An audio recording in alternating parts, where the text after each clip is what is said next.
Adventist World Radio, the voice of hope. Radio feon'ny fanantenana na ny AWR.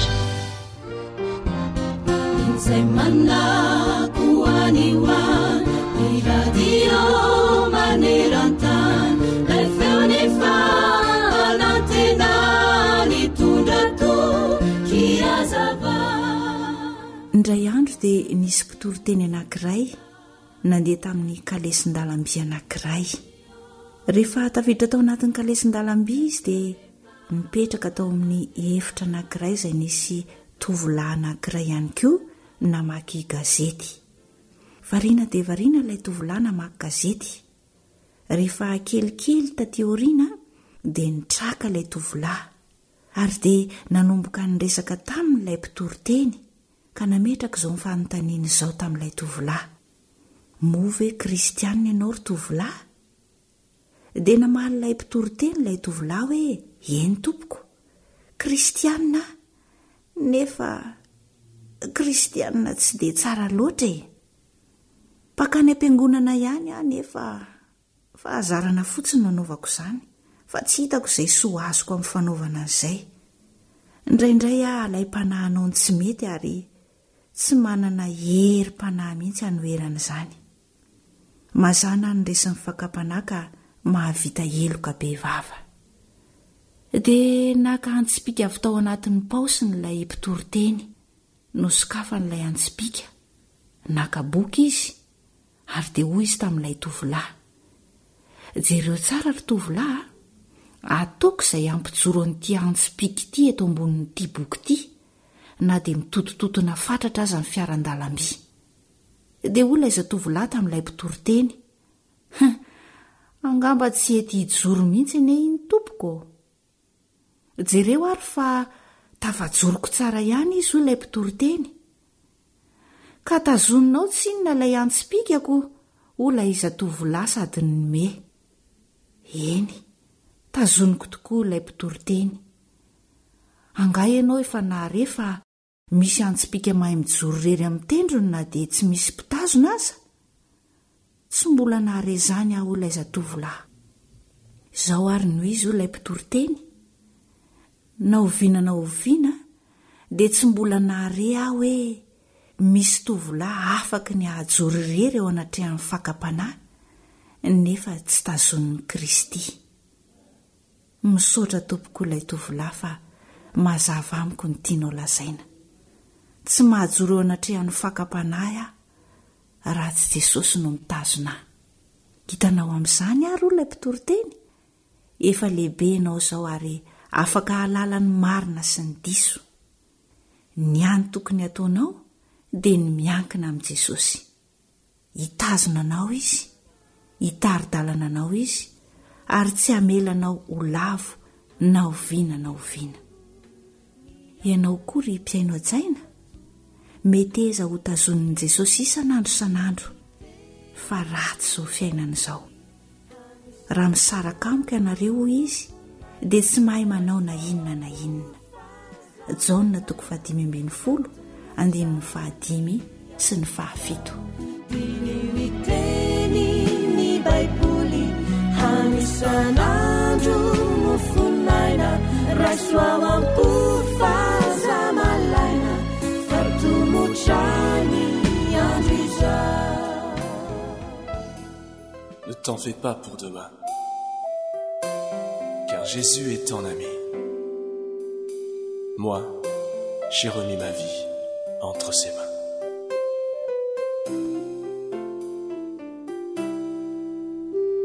Ne t'en fais pas pour demain, et ne sois pas effrayé. Oublie dès le matin tout ce qui peut t'accabler, car Jésus veut être l'ami qui essuiera tous tes pleurs. Et si ton cœur est meurtri, va parle-lui sans peur. Je sais, je peux me relever. Je sais, je peux me relever. Je suis sûr, j'y arriverai. Je suis sûr, j'y arriverai. quelles que soient les épreuves sur mon chemin, ma vie est entre ses mains.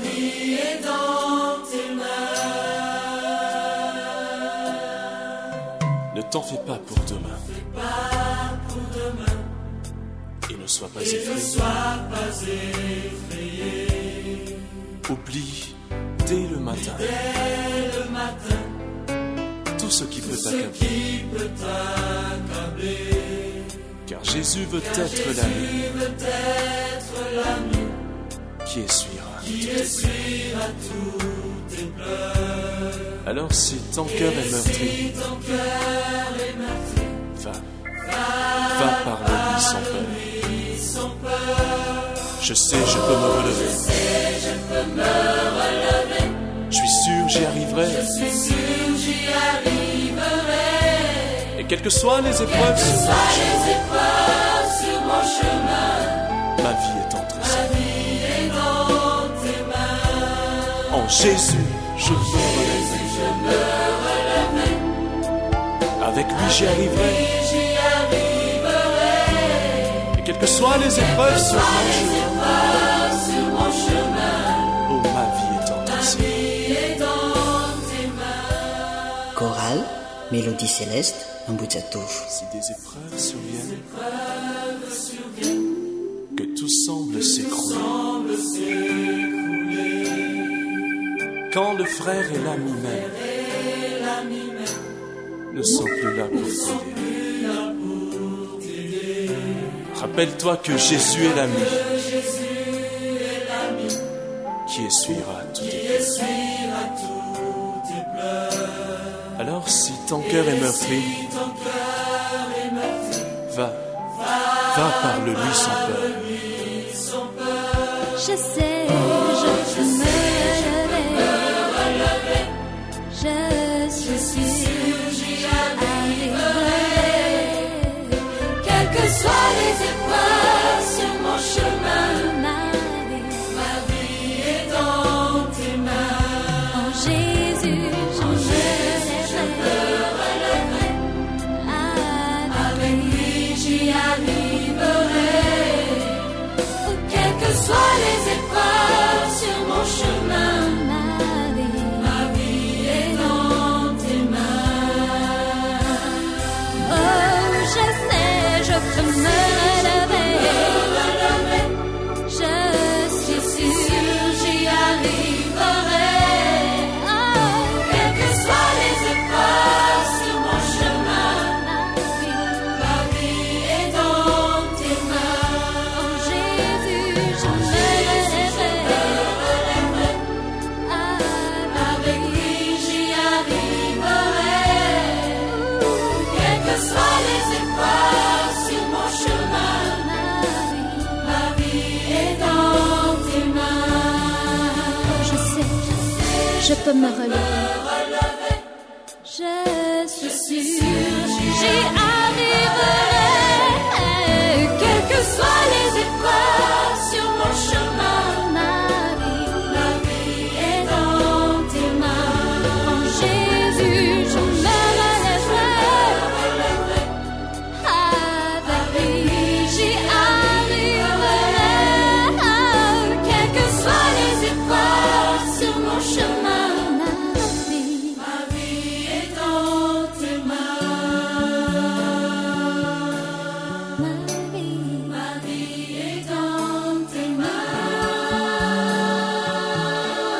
Ma vie est dans tes mains. Oh Jésus, ma vie est dans tes mains. The Voice of Hope.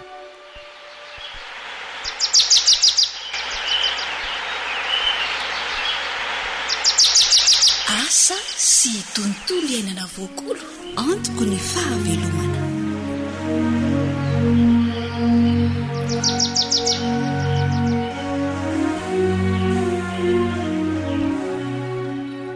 Miarahabanao manaraka ny fandaharana asa sy tontolo iainana.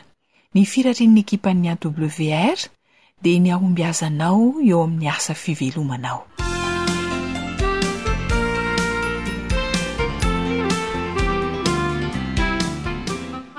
Ndresantsika teto amin'ny fandaharana fa anisan'ny zezika mahasoa ny fambolena ny zezipako. Nisy karazan-droa ny fomba ampiasana azy, tadidinao ve? Ny voalohany dia ilay fandrakofana ny tany fambolena vetrany amin'ireo fakofakon-java-maniry mety lo. Mety tsara io sady mitahiry ny rano amin'ny tany, ny manatsara ny fambolena. Ny fomba faharoa kosa dia ilay zezipako amboarina mihitsy. Ahoana ary ny fomba fanamboarana zezipako? Tovolahy iray efa nanao fampiarana fanamboarana zezipako ny vahinin'ny fandaharana asa sy tontolo iainana teo amin'ny mikro namana Rila. Omena azy ireo avetrany ary ny fitenenana.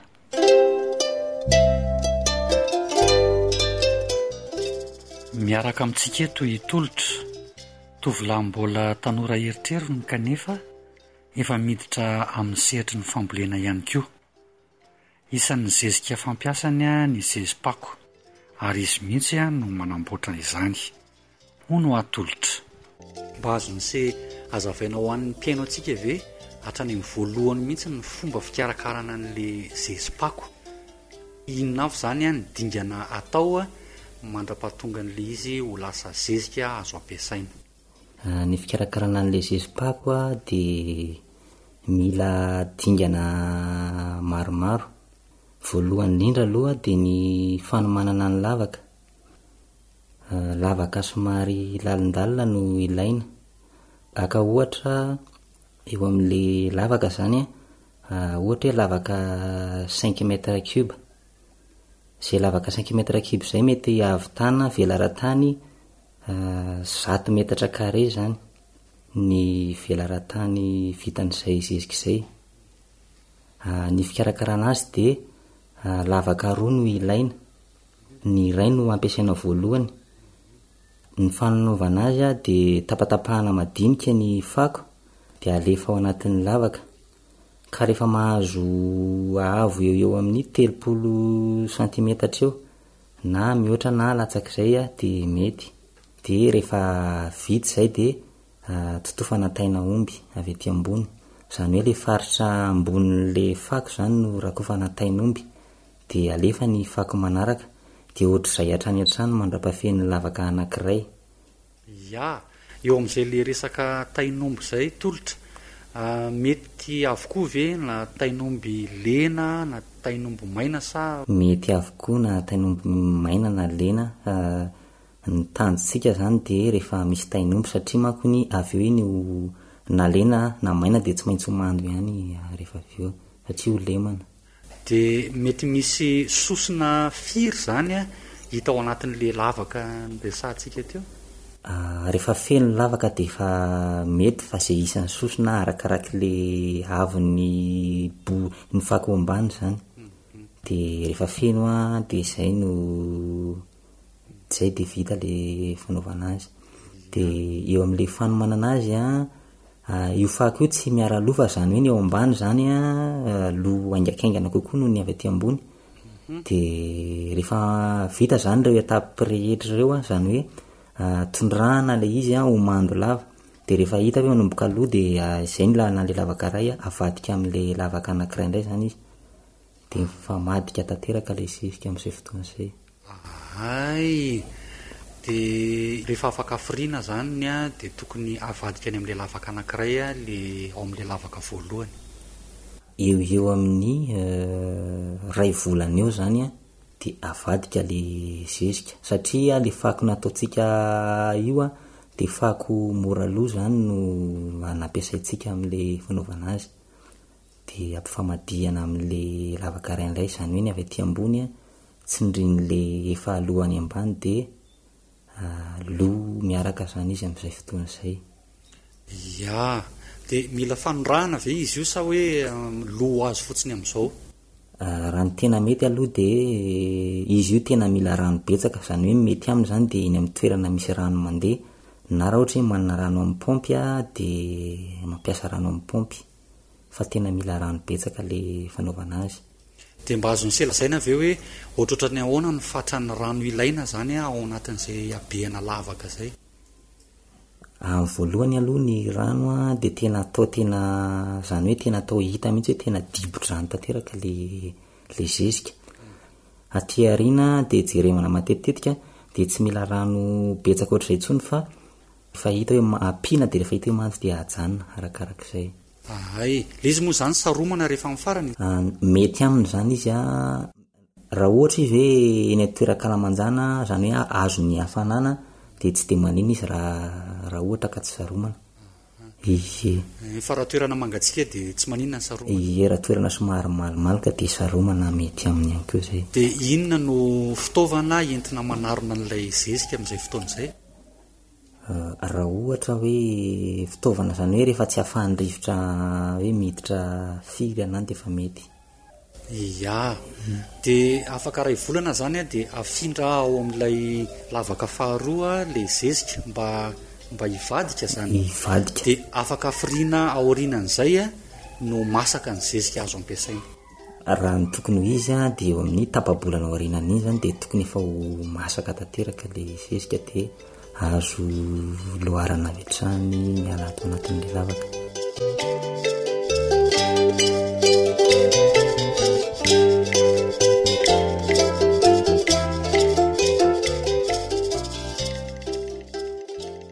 Tsotra tsy mandany vola ny zezipako hiteny toerana rehetreny ny akora namboarana azy.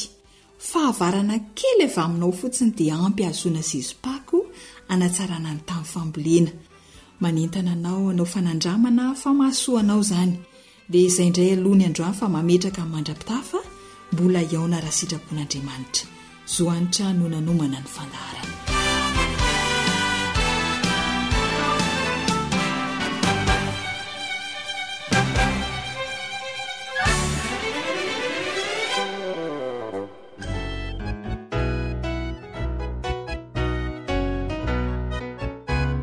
Antokopihira ambondina lakaloatra.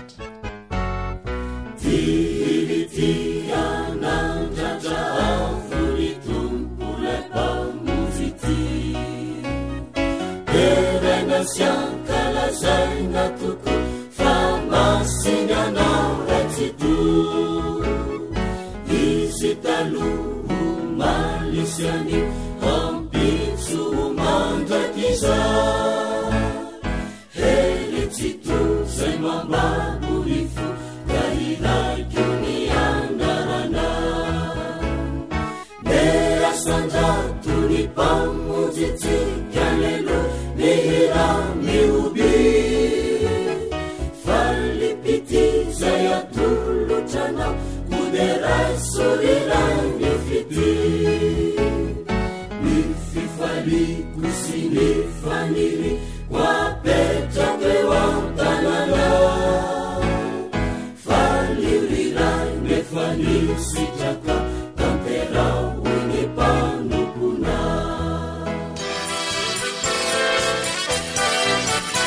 AWR manolotra ho anao feon'ny fonantenana.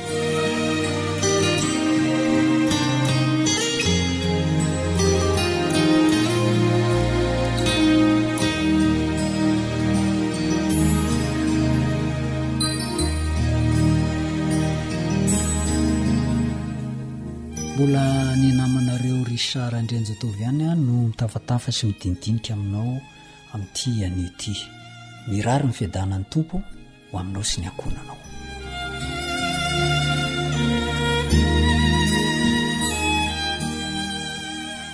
Indray andro dia nisy rahalahy ny joro vavolombelona toy izao. Tonga namangy azy menakavy ilay rahalahy ny miasa ny ivelan'ny Madagasikara. Ka rehefa ho tapitra ny andro izay azo ny janonana teto dia namela afatra toy izao tamin'io rahalahy io ilay havany izay andao amin'ny Madagasikara io aloha ny anaterana azy teny vato. Izao ny teniny: ataovy aingana izay avitanareo an'io asa fitoriana taonareo io fa tsy manana fotoana lava intsony ianareo. Gaga ilay rahalahy nandrean'izany tenin'ilay rahalahy izany ka voaterina ny tany azy.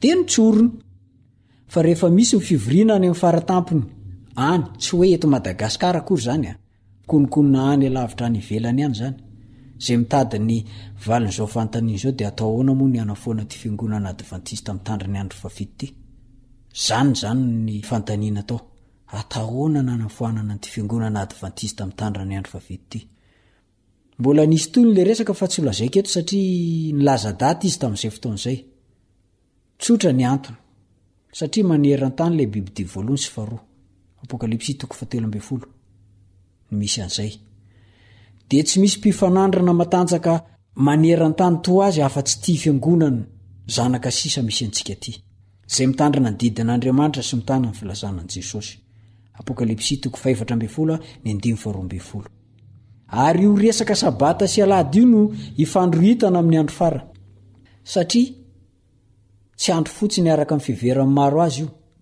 fa tena fanehoana zay ten'Andriamanitra marina iankofany tsirairay amintsika tsy ampiontsona akory an'ireo biby dia anankiroa ireo zay sabatista sy alahadista mipodry tseroa mbola azy sy ny mpiandany aminy ireo ary azo antoka fa iandany aminy sanatriavina ny resaka ny rehefa ho avy ny fotoam-panenjehana voalaza amin'ny baiboly fa ny fiangonany zanaka ny sisa no mavery hevitra azy ary tadiaviny amin'ny fomba rehetra zay amin'ny tena azy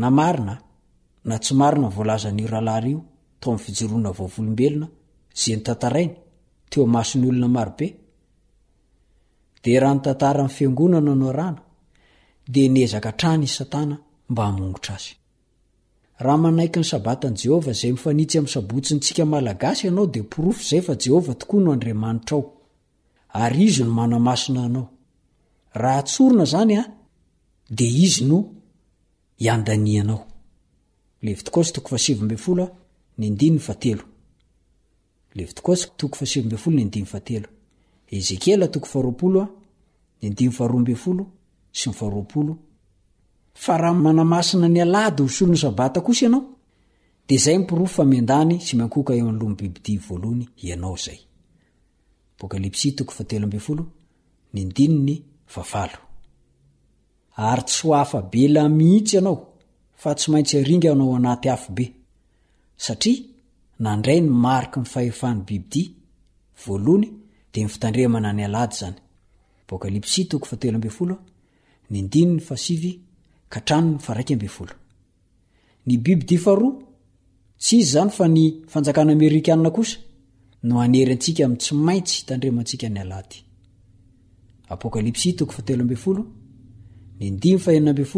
sy 17 zao anefa Andriamanitra efa nanome toky fa momba an'ireo izay miandany aminy Jehova na ho mafy aza amin'ny fanenjehana ireo izay miandany aminy amin'izay fotoan'izay fotoana mbola mety zao satria hoy ny baiboly hoe tamin'ny taona fankasitrana no nienoko anao ary tamin'ny andro famonjena no namonjeko anao indro ankehitriny no andro fankasitrana indro ankehitriny no andro famonjena anio no voalaza fa tsy rahampitso fotoana mety zao kaza mangatakandro amin'ny fiandanianao amin'i Jehova miandany amin'i Jehova ianao raha ohatra ka tsy manampy tsy manala amin'izay voalaza amin'ny baiboly miandany amin'i Jehova ianao raha ohatra ka manaraka antsakany sy andavany zay voalaza amin'ny baiboly manontolo miandany amin'i Jehova ianao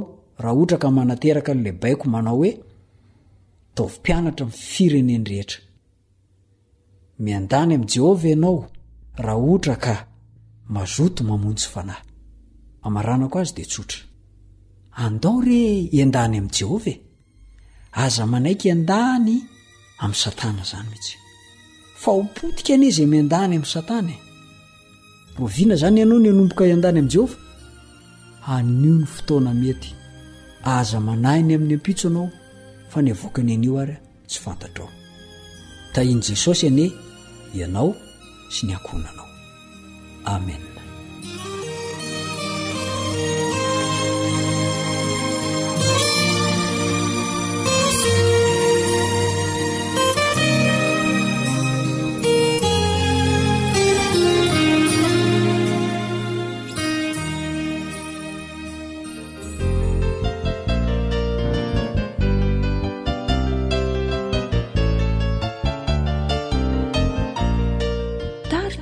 Giovanni. Lalandro tena samihafa manolona izao sy anao, iray lalantsara sady makany amindray, lalantsara sy mahasoa lalantokana ihany ko, eno lay lalantery sy sarotra zay makany amindray, iray kosa lalana zay makany amin'ny afobe, lalambe zay malalaka tena be ny mpandeha, izay voly satanano tompo marika lehibe, miafara amin'ny fahaverezana fahafatesana. Aizareno izoranao risaka izao mbala zao, fahafatesana kosa ve sa ilay lalam-piainana, lalanterino araina fahaizany no fiainana, lalantsara zo antoka mahasambatranao, mandehanaka matoky ijereany Jesoty, izy tantananao hatrany ka dy mahery zare, hotody zo andanitra izany ity. Aizareno izoranao risaka izao mbala zao, fahafatesana kosa ve sa ilay lalam-piainana, lalanterino araina fahaizany no fiainana, lalantsara zo antoka mahasambatranao, mandehanaka matoky ijereany Jesoty, izy tantananao hatrany ka dy mahery zare, hotody zo andanitra izany ity. Ankoatra ny fiainoana amin'ny alalan'ny podcast dia azonao atao ny miaino ny fandaharany radio AWR sampana teny malagasy amin'ny alalan'ny Facebook isanandro amin'ny ity pejy ity AWR feon'ny fanantenana. Manolona izao sy anao, iray lalantsara sady makany amindray, lalantsara sy mahasoa lalantokana ihany ko, eno lay lalantery sy sarotra zay makany amindray.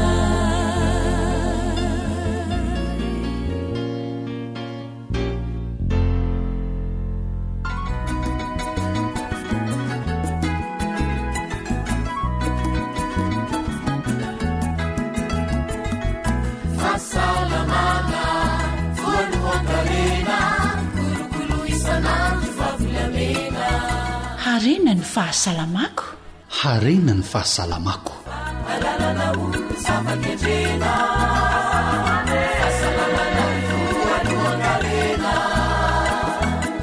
Tandrovy ny fahasalamanao.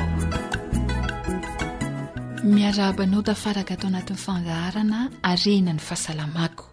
Mankasitraka indrindra tompoko tsy mahafoy ny ferahana. Ny firarian'ny ekipa ny feo fanantenana dia ny ahasalamanao mandrakariva, kanefa moa raha misy ny tsy salama dia mirary fahasalamana ho anao indrindra, manareta soa tompoko. Tiana ihany koa ny anonona vavaka ho anao ankehitriny.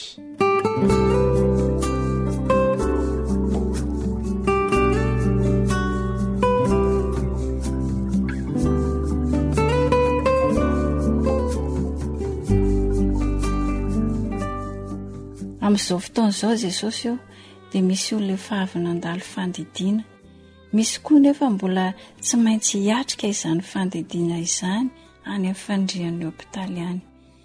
Mangataka izahay mivavaka aminao Jesosy io, mba hanasitrananao sy kasihanao azy ireny, ka hampody ny fahasalamana indray ary ahazo hery sy tanjaka izy ireo.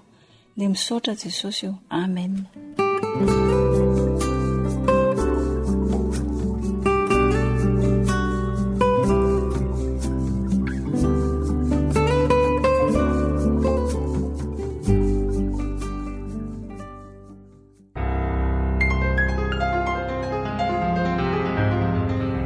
Aleo malemy fanahy.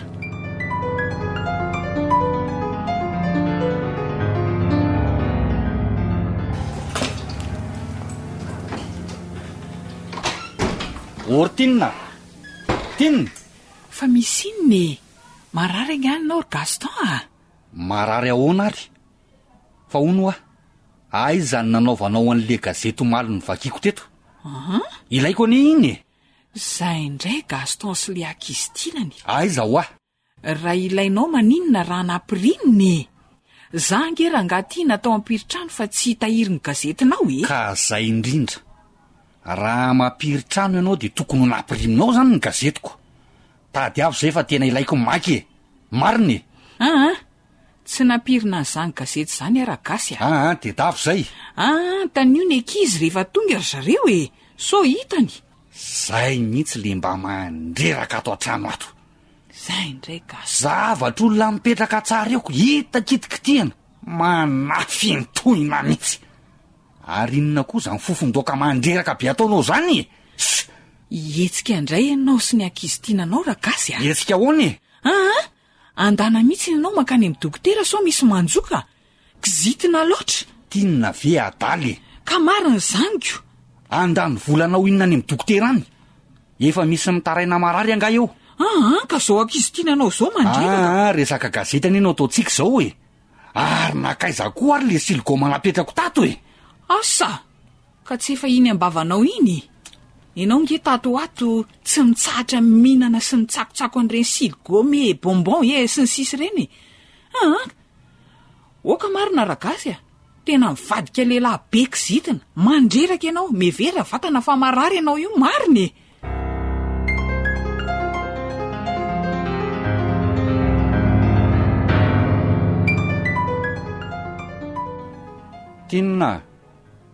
Tinno fa misy inona indray aza tezitezitra ohatran'izao moa fa so de ifindran'ny aretiko eo fa nga marary mifonaky Artinina. Ay nareo tena niaritra be ny fiainako mihitsy. Tena aretina le ankizy-tinana sy atezera-pona raha zay no azo ilazana azy. Zay ianao vao manaiky fa ahoana aloha no nahafantaranao an'izany ka ianao le nilaza tamiko foana hoe mandala makany amin'ny dokotera. Tena kany ianao de nilazaiko tamin'le dokotera tao ampiasana ny fiainako rehetra. De ahoana ho izy ny fomba fiainako sy ny zavatra hoaniko reny no anisan'ny mahatonga an'izany. Tsy hinana an'ireny silgome reny ntsony fa reny no anisany eniko dokotera. Eny ny ianao kosa aloha efa tena be loatra enjana loatra ianao raha hihinan-kinana sy tsakotsako. Asa mihitsy zay nahazo anao tato ato zay hoanina silgome hoanina bonbon ny ramboankazo mamo de efa tsy lahitra mihitsy. Rariny raha misy fetraky any amin'ny toem-piainanao reny ka mariny de reny ny vokany. Lozako fayaka tena faya hatrany ampiasana ny Artinina ka tena higagana mihitsy ny toetrako fa baraka fa ianao ve ahoany mba tsy voaroaka ariko. Raha zavatra hoanina no manimba ny toetra aleo elana any. Zany mihitsy raha gasy aiza ianao le tsara fanahy malemy fanahy taloha reny vokatry ny fihinankinanana an'ireny zavatra tsy mahasoa reny de lasa kizitina sy tezitezi-pona. Raha izay ianao tena elako mariny elao reny fa tsy mahasoa raha gasy fayaka.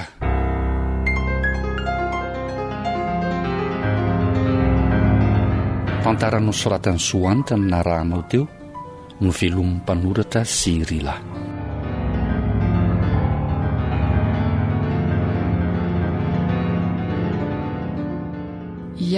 Efa ndrenesina teto amin'ny fandaharana fa mila fikarakarana ny ati-doha hananana fitadiana tsara, zany hoe misy zavatra tokony atao hanatsara ny fitadiana.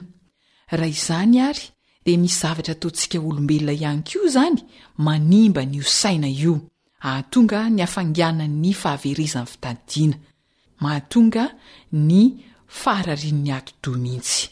Mino afa samy manaiky sika fa misy zavatra manimba ny saina. Aleo tsy ho lava resaka fa andeha omena ny dokotera Vetrany ny fitenenana teo amin'ny micro ny namana Rila.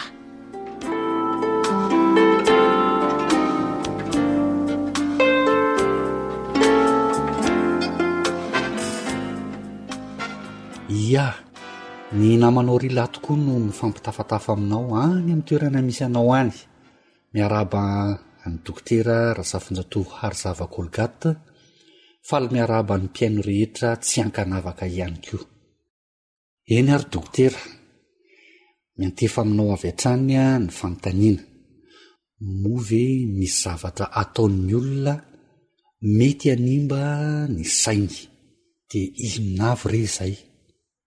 Vokatra mpanimba ny saina sy ny toetra. Ny alkôla, ny zava-mahadomelina, dia misy koa ireo karazan-tsakafo izay manimba ny saina sy ny toetra. Ahoana moa dokotera le hoe manimba ny saina sy ny toetra? Mahatonga ny fanovana malaky na tampoka ny toetra ho lasa masika na ny antsoina hoe nerveux.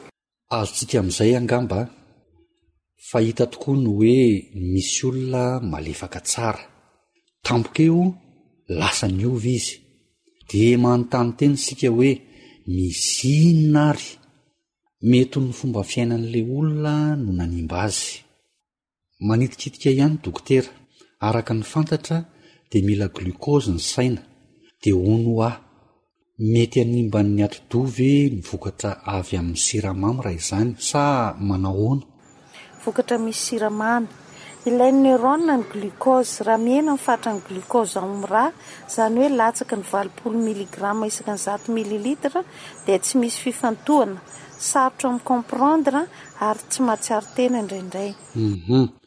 Manahoana indray ny fiantraikan'ny siramamy tena voadio tanteraka na sucre raffiné?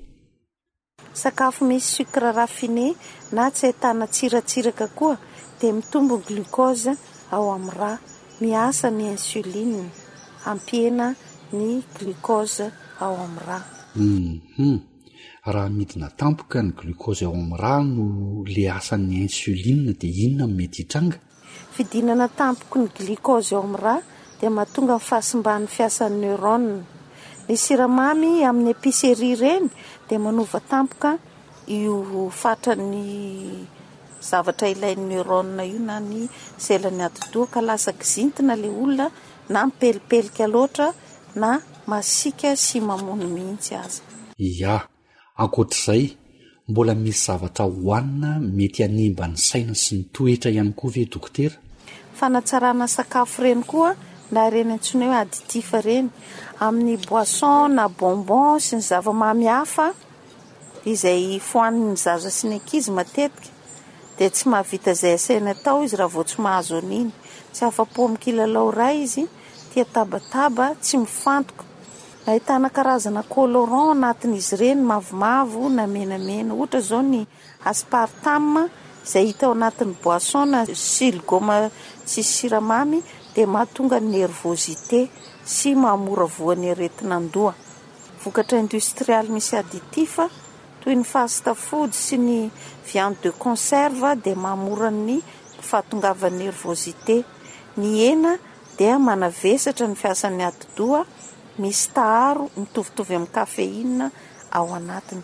Ka noho izany dia tokony hitandrina isika amin'ny fampiasana ireny additif na fanampy-tsiron-tsakafo ireny. Dia anjarantsika mpiaino ny mandanjalanja ny zavatra hohanina mba ahasoa ny saina sy ny toetra. Fa raha atao hoe sanatriavina, efa misy fahasimbana ny ati-doha, dia misy zavatra azo atao ve dokotera mba hitsaboana azy?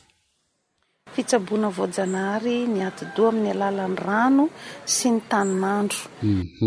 Misaotra an'Andriamanitra sady misaotra ny dokotera nampahafantatra an'izany. Dia ahoana re le fomba atao hitsaboana ny ati-doha amin'ny rano? Voalohany, fandomana tongotra amin'ny rano mafana 20 degré eo mandritra ny 10 ka hatramin'ny 12 minitra, 2 ka hatramin'ny 3 isan'andro.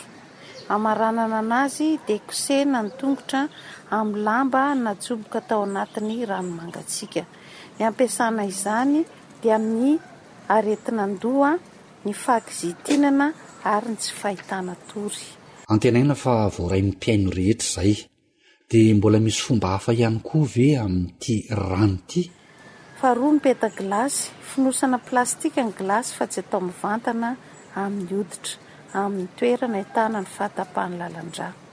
Fahatelo, fikosehana amin'ny gant, mampikoriana tsara ny rà, lemana amin'ny rano mangatsiaka, tsy fiazana, kosehana mafy ny hoditra mandra-pamenany amin'ny faritry ny tanana, na ny fe, na ny ranjo, na ny tratra, na ny kibo. Fomba fitsaboanan'ny ati-doha na ny saina avokoa zany rehetra zany amin'ny alalan'ny rano. Dia ahoana indray le fitsaboana amin'ny alalan'ny masoandro, dokotera? Mitapy andro ho an'olona reraka lava, na kely ery fiarovana, na olona manana olana mitolana, na tsy ampy rà. Tandremana nefa ny fanaovana azy atao tsikelikely. Ahoana moa izay hoe atao tsikelikely izay, dokotera? Ny tongotra aloha no atao voalohany 10 minitra, miakatra avy eo vatana amin'ny 10 andro mandritra ny 20 minitra, saromana ny loha, ilaina ny fanaovana solomaso contre soleil. Ya, amaraparana ny resadresaka tsika tompoko. Ny olona rehetra ve no afaka mitanin'andro? Tsy mety ho an'ny olona tratra ny kanser ny hoditra izy io. Mankasitraka anao indrindra, dokotera.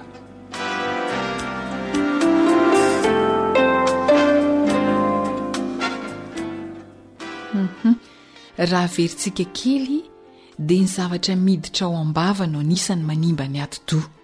Isan'izany ny alkôla, ny zava-mahadomelina araka ny lazain'ny dokotera teo, ny siramamy tafahoatra izay voahodina any amin'ny indostria ilay antsointsika hoe sucre raffiné, ankoatran'izay ihany koa ireny fanatsarana sakafo ireny na ny additif.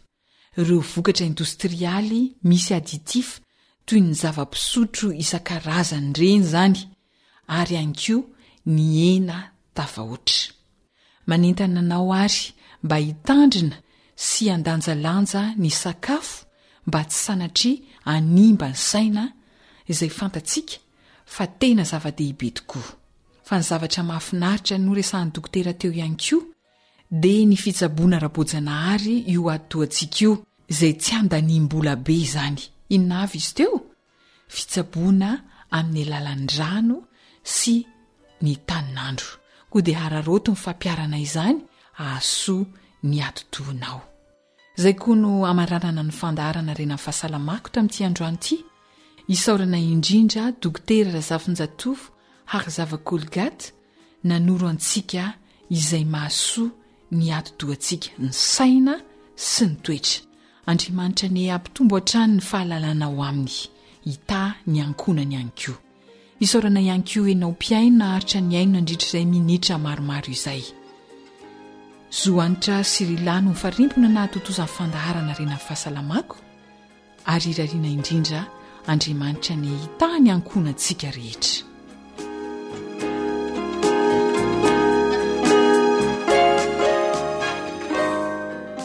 Ry malala, mangataka mba ho ambinina sy ho salama amin'ny zavatra rehetra ne ianao, tahaka izay hanambinana ny fanahinao ihany. Amen.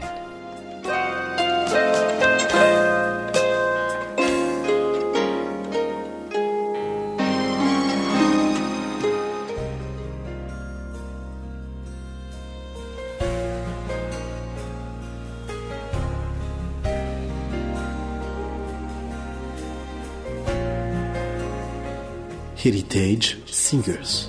Little girl sitting in her mother's arms with sadness in her eyes. The doctor said, I'm sorry, ma'am, there's just no hope inside. The family gathered around her and on their knees began to pray.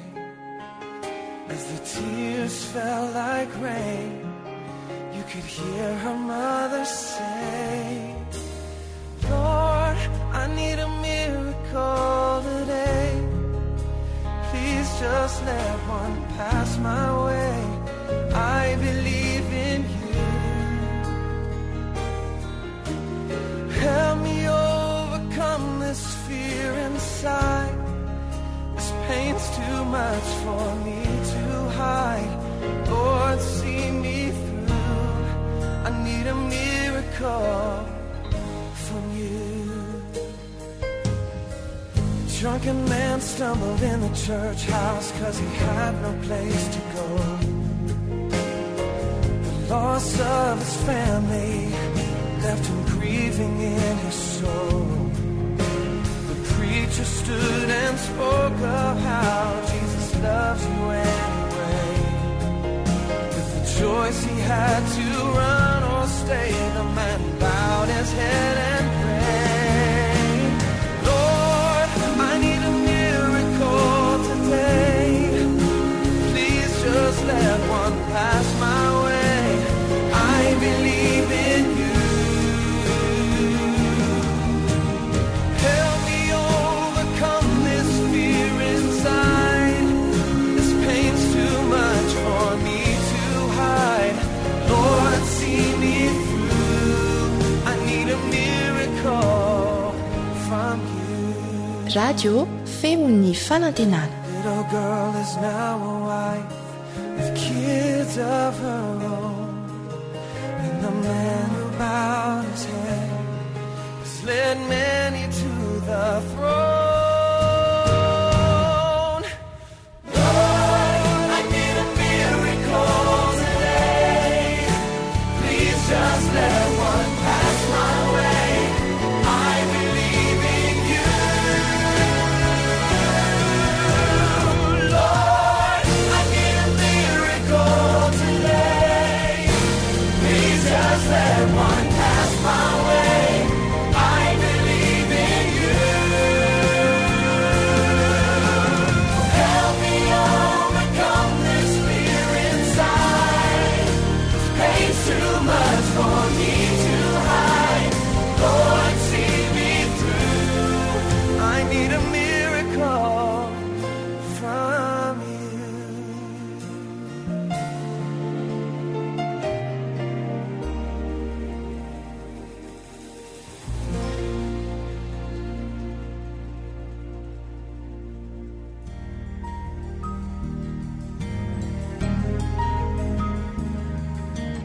Faniteninao no fahamarinana. Taridalana manokana fianarana baiboly avoaka ny Fiangonana Adventista maneran-tany. Iarahanao amin'ny radio feon'ny fanantenana.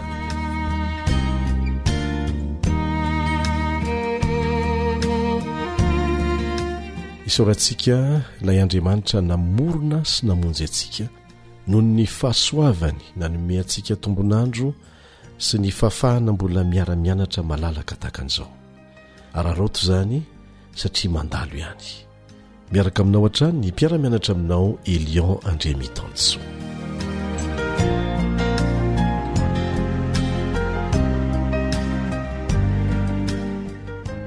Ilota tao Sodoma, zay no lohateny lesontsika amin'ny teny ity. Ilota tao Sodoma. Tsaroantsika fa Ilota nifidy ny renivohitra, fa Abrahama nifidy ny any ambanivohitra. Ary misy fiantraikany be dehibe teo amin'ny fiainan'izy ireo ara-panahy ny toerana izay nisy azy, ary lesona ho antsika rehetra izany. Raha azo atao, raha misy ny fahafahana miala ny tanan-dehibe ary mipetraka any amin'ny toerana ambanivohitra, dia izany ny tsara indrindra.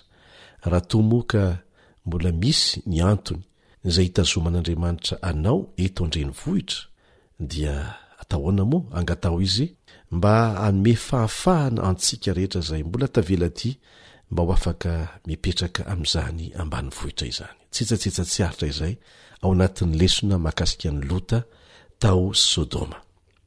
Tsaroantsika angamba ny zavatra niseho farany talohan'ny lesona izay rahantsika mianatra androany, raha nanaraka tsara ny lesona teo aloha isika. Namangy azy ireo iraka avy any an-danitra, ary nampanantena fitahiana manokana ho azy mivady.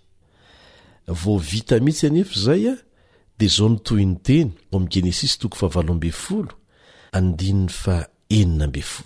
Genesis 17:20.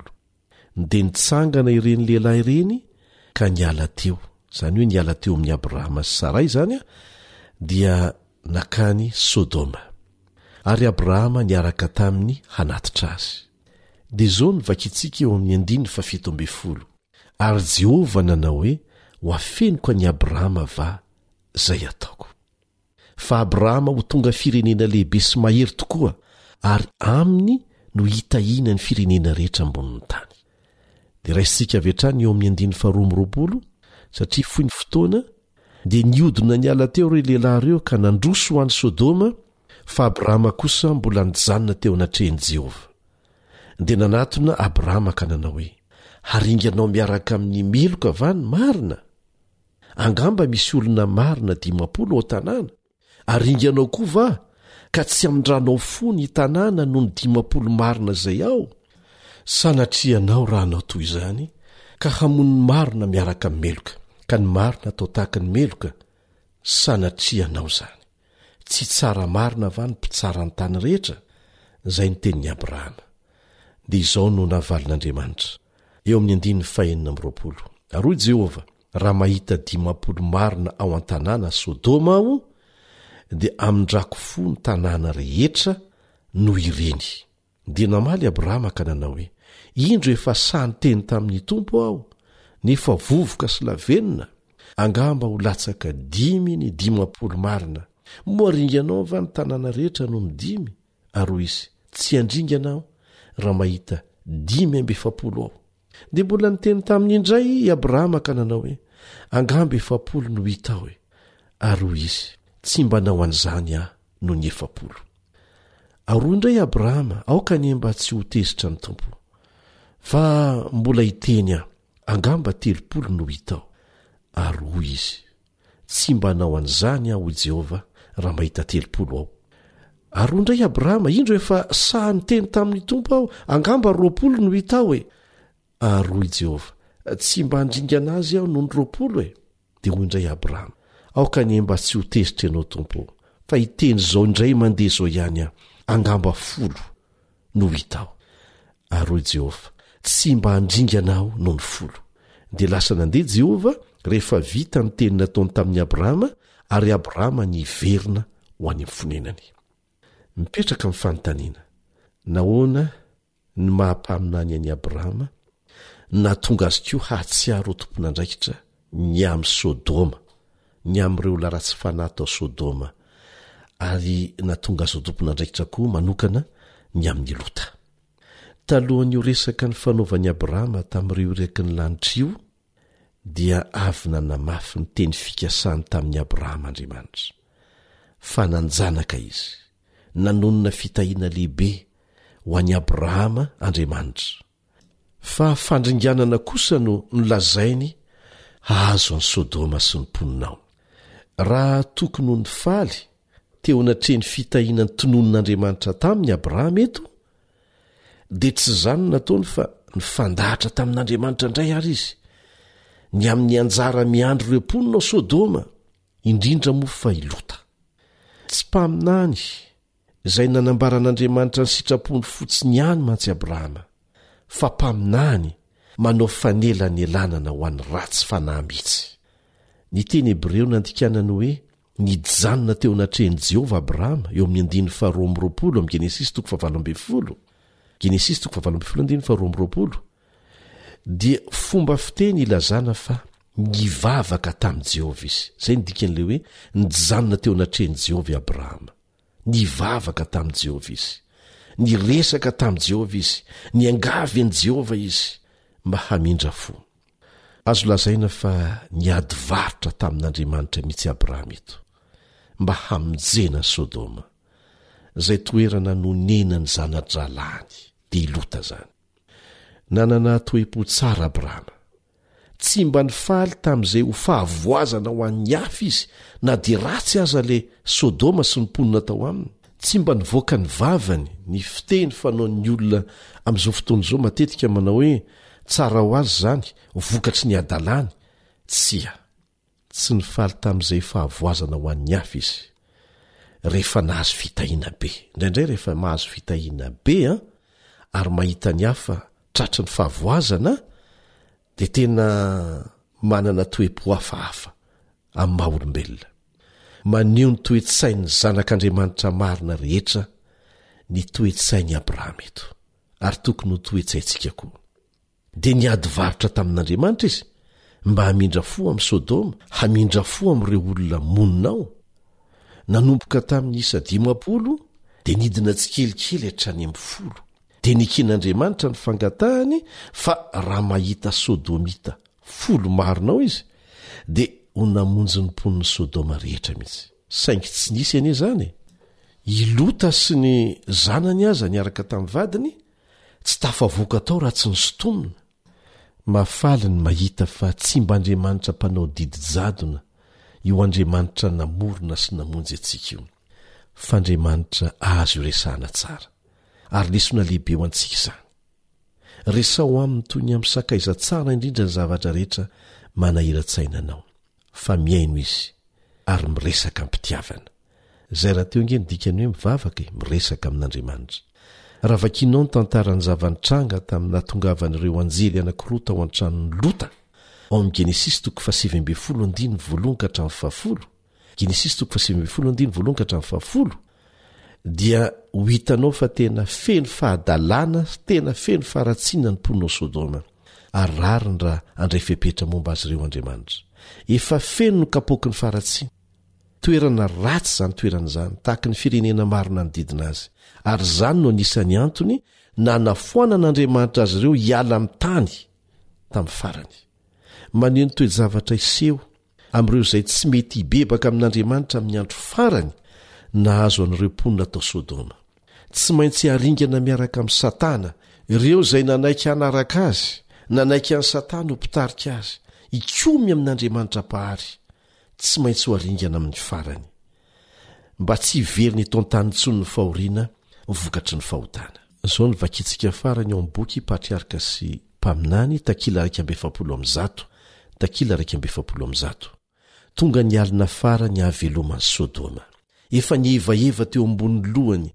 handefa ny alo-pahafatesana ny rao ny fahamaliana kely sisa dia hipaika ny ora fandringanana na dia efa nanatona aza ny anjely mba handravany tanàna ny vahoaka kosa dia mbola variana na nenjika fahafinaretana sy lalao ihany eo amin'izay nieveran'izy ireo fa misy fiadanana sy famira-piratana no atratrara ny fahafatesana azy efa nytio koa ariva ny andro tamin'izay ny tana masoandro efilentika dia nampitombo aoka izany ny atsaratarehany zavaboary nanasany olona hitsangatsangana ny atsitsiky ny ariva ka indreny vahoaka marobe tsy manao ninoninona no nivezivezy tetstery nitady fahafinaretana sy lalao toe-javatra tahaka an'izany mihitsy mitranga meloha ny ikatona ny varavara-pasoavana dia noravan'andriamanitra ilay tanàna tsara tare miveriny imbetsaka ao amin'ny eo an-dalatsoratra masiny io ny mahatoateny hebreo hoe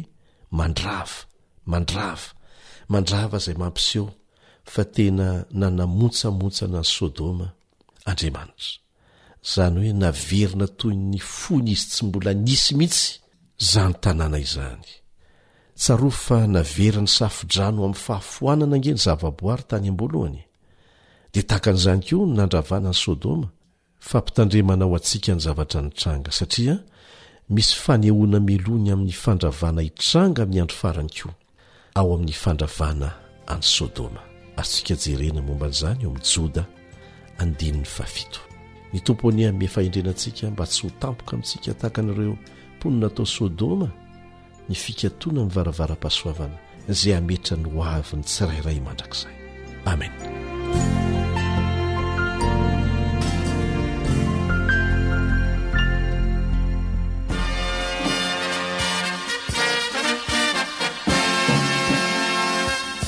Adventist World Radio, the voice of hope. Radio Femon'ny Fanantenana. Ny farana treto ny fanarahanao ny fandaharan'ny radio Feo Fanantenana na ny AWR amin'ny teny malagasy. Azonao atao ny mamerina miaino sy maka maimaim-poana ny fandaharana vokarinay amin'ny teny pirenena mihoatriny 100 amin'ny fotoana rehetra. Raisoaryn'ny adresy ahafahanao manao izany. awr.org na feofanantenana.org.